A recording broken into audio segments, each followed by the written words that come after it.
Welcome back, everybody. Just wait for this car. This is my 2005 Mark 1 Audi TT. Now, this car has become very special to me since I've started owning it, and I just wanted to talk a little bit about it, explain some of the specs, the little bit of the history I remember for you guys, because hopefully it will help other people come to appreciate it in a similar way that I do.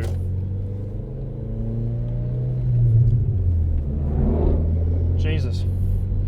So yeah, basically this particular iteration, the Mark 1, they ran from 1998 until 2006. They had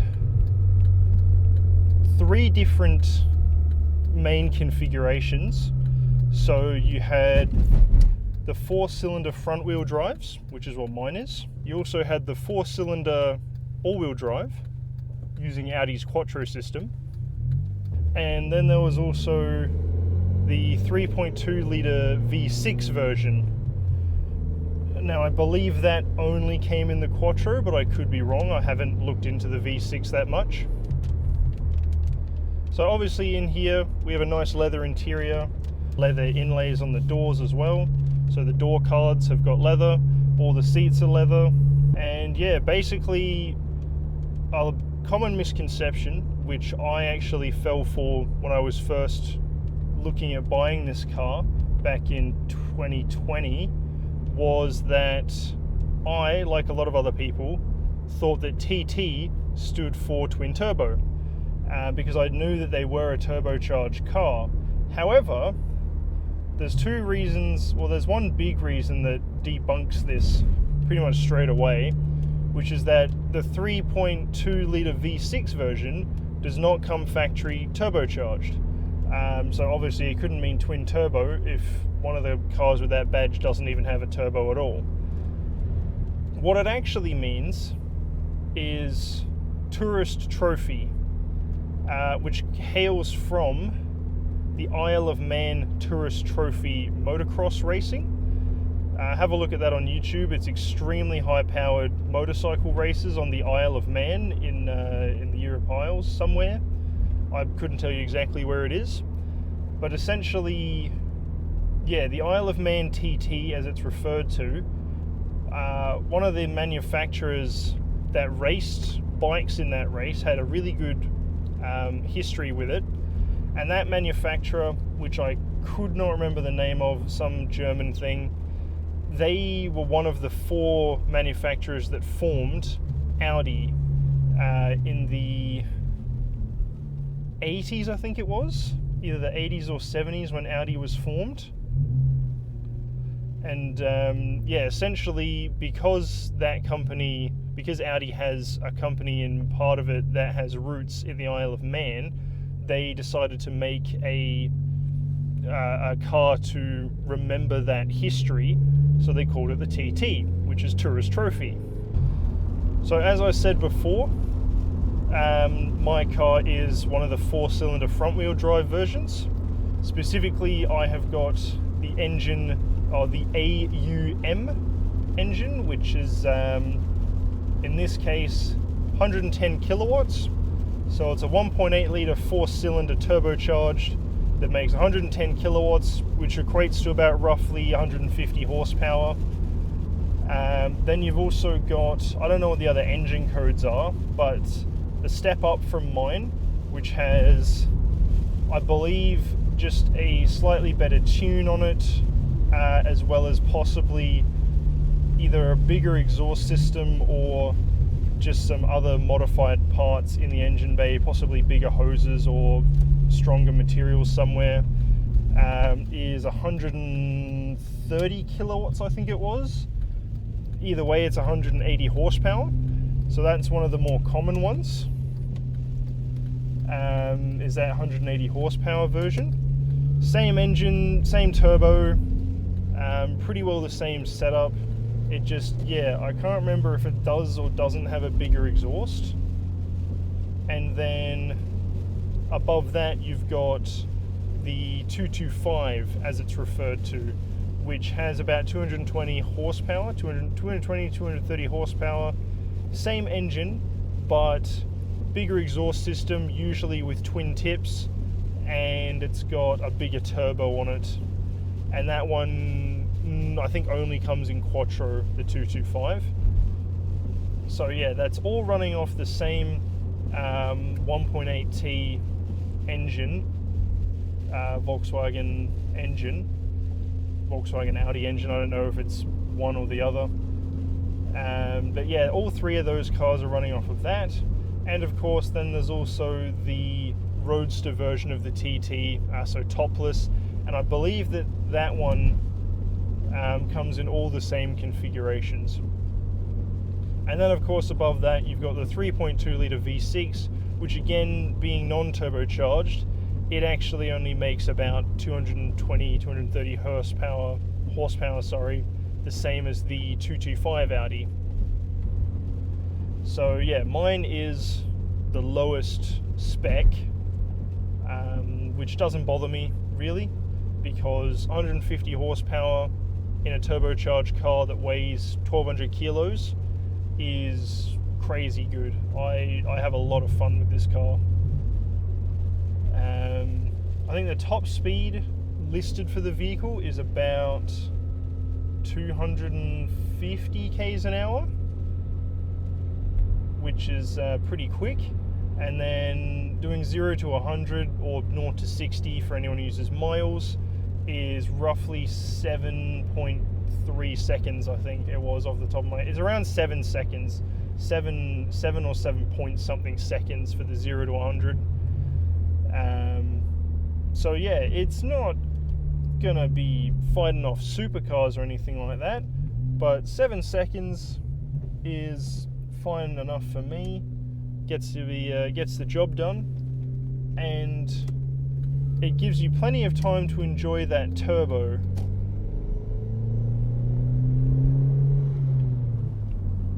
Which I'm hoping is getting picked up by my audio recording, otherwise that was a pointless little waste of time just then.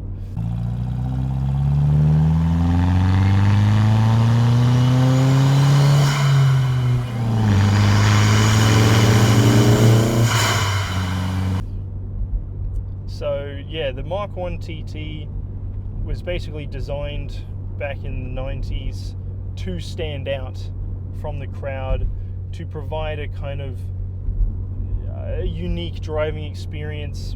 Obviously Audi has always been a luxury brand, but this was supposed to be the stylish, ultra-modern car that came out during the 80s. So compared to a lot of the other vehicles that were released back then, yeah, it does have quite an interesting look about it. Let's dodge that four-wheel drive. And yeah, more or less, it was ahead of its time with design, and because of the kind of design choice they've made for this car, it holds up even today in 2022. I've had people come up to me on the street and ask if it's a brand new, like, 2020 model. Obviously they don't, they're not big into Audi or anything, because they would know that obviously there's the Mark III was the current generation, and that does have a fair bit of visual difference compared to the Mark 1, a lot more of the straight edges that we're used to seeing in modern sports cars. But the fact that this car's shape and design is enough to make people think that it's still quite new is a testament to the design choices that Audi made when they were putting some thought into this car.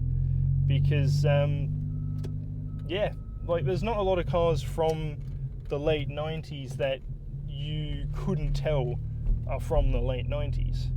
Not many of them would be confused with a 2020 model vehicle. Obviously the TT Mark 1 is quite round. If you've had a look at a TT Mark 2 or 3, you can see where they start bringing in a bit more of the pointed lines, especially on the hood and some of the side skirts and the bumpers. All the exterior features are basically sharpened up, which is pretty common with modern design for sports cars. I believe that the Mark II kept the same engines as the Mark 1, so the 1.8 litre 4 and 3.2 litre 6. And by the time they got to the Mark 3, they had switched or had started using, as well as a 2.8 litre 5-cylinder. I can't remember the exact displacement number on it, but I know that it's definitely a 5-cylinder, and that makes an eye-watering 400 plus horsepower in a car that weighs pretty much the same as my Mark 1, so it's probably about 12 to 1300 kilos, but with 400 plus horsepower, and that's factory standard. That's not tuning it up. So again, it is turbocharged, but yeah, just with that Audi's 5-cylinder engine that they've been using in a lot of their vehicles for the last 5 years, it's crazy powerful. And you put it in a little roadster car like this, and it goes like the clappers. I'm pretty sure the 0 to 60 or 0 to 100 is 3.2 seconds or 3.4 seconds in those TTRS cars, the Mark 3s. It is just insane how quick they've managed to get a small car like this with an engine that's not a V8. In terms of other history about the Mark 1 itself, there's not much more that I know other than where its name came from and the kind of effort they put into designing it. In terms of the history of my Mark 1 TT, I bought it in Perth when I was living up there with Ben, B-Man142, for those of you who watch my streams or have watched his streams. So yeah, I bought it when I was living with him in Perth, off of a guy secondhand. Since then, I think I've spent probably the same amount I paid for the car at least 2 or 3 times over on doing repairs and maintenance. Not just repairs and maintenance, mind you. I've also had a couple of little proper touch-ups, basically big ticket items done, because this car is up to 205,000 Ks on the engine, on the body, on everything. So I just not crash on this roundabout.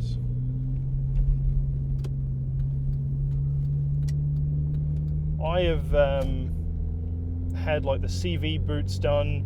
I've had the timing belt and water pump done. I've had the aircon done. I've had a lot of hoses in the engine bay replaced. I've had starter motor replaced. I'm trying to think of what else off the top of my... Oh, complete spray and panel beating over the whole body.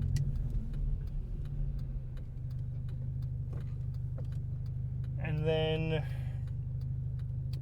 I know there's been a lot of other work that was done by Audi.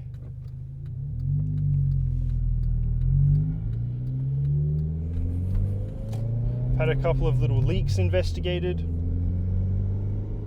But yeah, to me it has been 110% worth keeping this car in as pristine condition as I can make it, given that it is 17 years old. So being 2005, second last year of the car's production run, before they moved on to the Mark II, which is also referred to as the TT8J. Mine is the TT8N in terms of actual model number.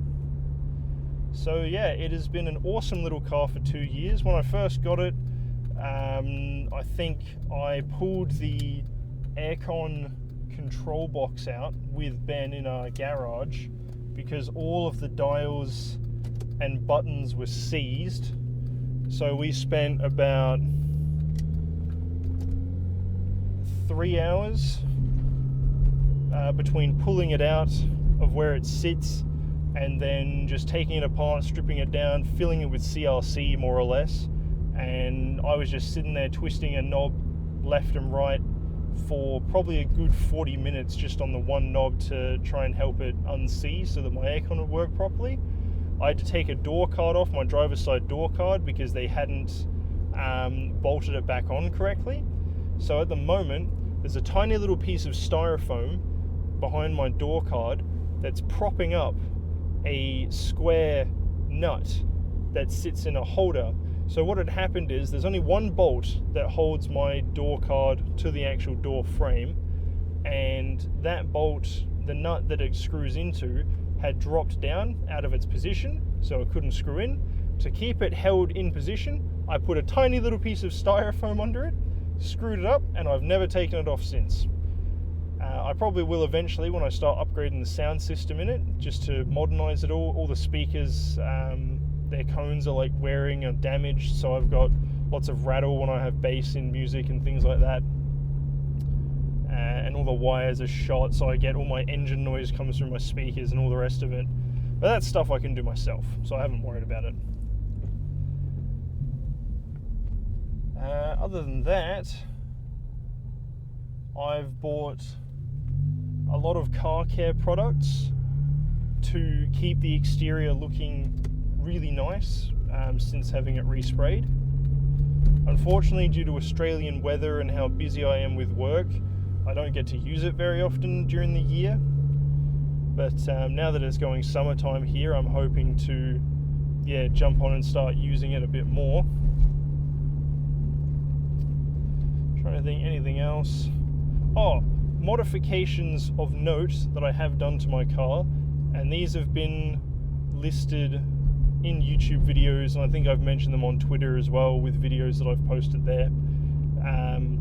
I've had the muffler removed from the stock exhaust system. I have kept the catalytic converter because I do not want to fuck with the emissions of this car, and I want to keep it legal. And I have kept the resonator so that it's not straight piped. The last thing I want to do is straight pipe this car. Being a 4-cylinder, it'd probably sound like shit for one, and it would also be incredibly drony when you're cruising around at about 110 k's an hour, which if I ever drive to Perth, that's 8 hours more or less doing that speed, and I would probably get a headache by the time I get there. So resonator stayed in, catalytic converter stayed in, didn't change the tip size, didn't change the pipe size, so I think it's about 2.5 inches is the standard exhaust system, and I think it's a 2.5 or 3 inch tip on it as well, which I believe is all stock, but I'm not 100% sure. So we had the muffler removed and a pipe replaced that, and I've also replaced the stock air intake box with an open air cone or cone filter, just inside a little heat shield to try and obviously make sure I'm not wrecking my performance. I didn't buy it for performance reasons though. I only bought that air filter for the turbo noise. Same reason as cutting off the muffler was so that I can hear the engine a bit nicer. It sounds more like what you'd expect from this kind of a little aggressive sports car. You can hear a little bit of the burbles when you let off of the accelerator, and you can also hear the turbo whistle coming out of the exhaust. So it sounds a lot nicer when I drive past. It sounds a lot nicer inside the cabin, which I'm hoping is getting picked up by my microphone. And overall I am excited and looking forward to what else I can do with this car. I have found a huge amount of content online, especially YouTube. I do want to give a thanks to the Parrot Bros and BWSTT, which are two YouTube channels, both in England I believe, that do a tremendous amount of work with the Audi TTs, and it's just been so useful having their repository of knowledge to look at while I've been working on my own vehicle, finding out how to do certain things. For example, I've recently replaced both the front and back light assemblies. So the rear ones I knew how to do myself because you have to take out the light assembly when you're changing a globe. The front ones I wasn't too sure about. So it turns out you have to jack it up, get the wheels off, get the bumper off, and then you can take the lights out. So that was really nice to have some video to go off of while I was doing that, and yeah, basically just getting used to how to work on this car, where all the bolts and screws and things are, stuff like that. So I'd love to make some more content of me actually working on this car, because it's a beautiful car. I've done so much to it already, just little things to help spruce it up, keep it in good running condition, and I plan to do plenty more with it. So yeah, I'm hoping now that I've got more proper audio equipment, I've got a couple of good cameras, and I've figured out how to use my GoPro properly, that in future when I'm working on it, I will be able to record it properly to make content for other people to see how things are done. Obviously, I'm going to be learning the whole time and going off of what, especially those YouTubers I mentioned before, Parrot Bros and BWS TT, really awesome channels. If you have a TT, I'd highly recommend checking out their content, because they have so much knowledge in there. They've been I think BWS and Parrot Bros have both owned probably 10 or more TTs and done work on them, fixed them up and things like that. It's incredible. And they're really awesome to watch as well. They're nice and engaging. They're not just sitting there deadpan and monotone and speaking like a robot. No, they really engage their audiences. So that has been awesome for learning how to work on this car. And yeah, for now, I'm going to leave with this. Keep an eye on the future. I'm working on some little short film concepts, trying to make some little short films with the car. So hopefully I can get some of that organized and yeah, make some awesome videos for you guys in 2023. Thank you very much, and leave any questions in the comments.